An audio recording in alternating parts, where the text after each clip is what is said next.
Oi, colegas mestres. Eu estava precisando praticar a produção de videoaula, então resolvi fazer a resolução de um exercício da apostila de matemática discreta.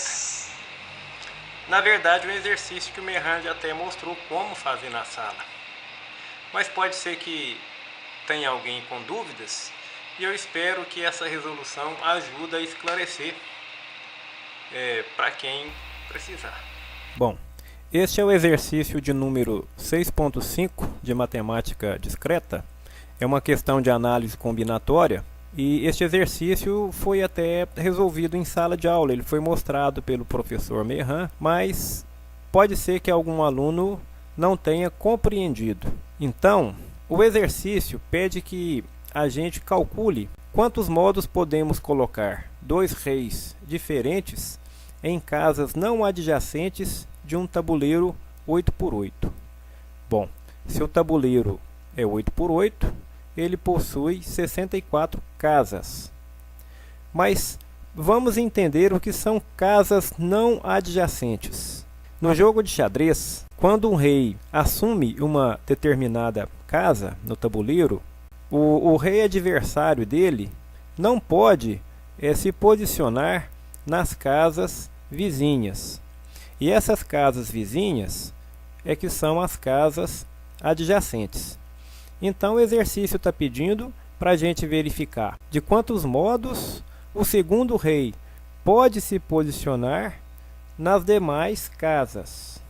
Beleza? Então, nas casas adjacentes ele não pode ficar. Ele só pode ficar nas demais casas.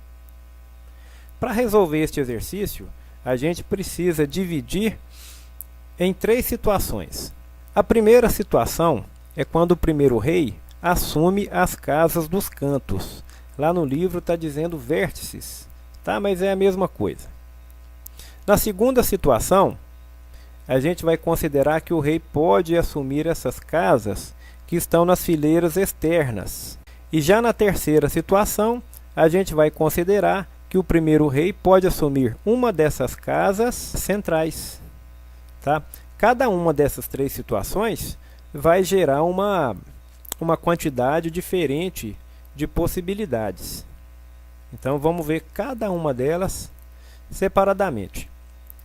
Na primeira, supondo que o primeiro rei vai ficar numa casa do canto, o que vai acontecer? Ele vai impedir que o segundo rei assuma posição nessas quatro casas aqui, ó.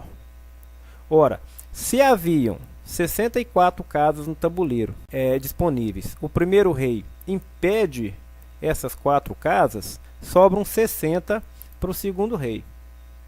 E como são quatro cantos no tabuleiro, o número de possibilidades nessa condição é de 4 vezes 60, que é igual a 240.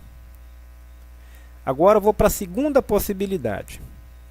Supondo que o primeiro rei, então, fique em uma dessas quatro fileiras externas, veja o que acontece. O impedimento que antes era de 4 casas, agora são de 6. Isso vai acontecer sempre que o primeiro rei assumir uma das posições colocadas nas fileiras externas. Bom, com o mesmo raciocínio anterior, se são 64 casas no tabuleiro, menos 6 impedidas, sobram 58 casas disponíveis para o segundo rei. Então, como é que funciona essa conta aí? Veja só, são 4 fileiras com 6 casas cada uma, que são as possibilidades para o primeiro rei, vezes as 58 possibilidades para o segundo rei, gera um total de 1.392 possibilidades. Beleza?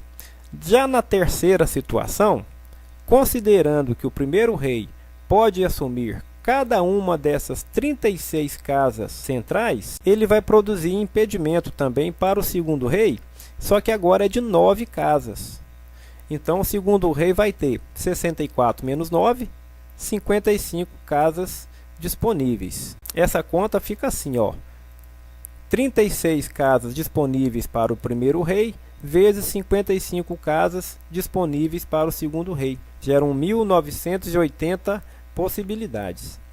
E finalmente, o total de possibilidades é a soma dos resultados que nós obtemos. 240 mais 1.392 mais 1.980, que dá 3.612 possibilidades. Foi bom que eu pratiquei mais um pouco aqui na produção de videoaula.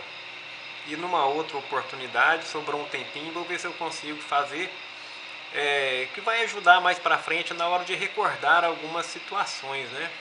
Algum desses exercícios aí mais cabulosos e tal. Então valeu.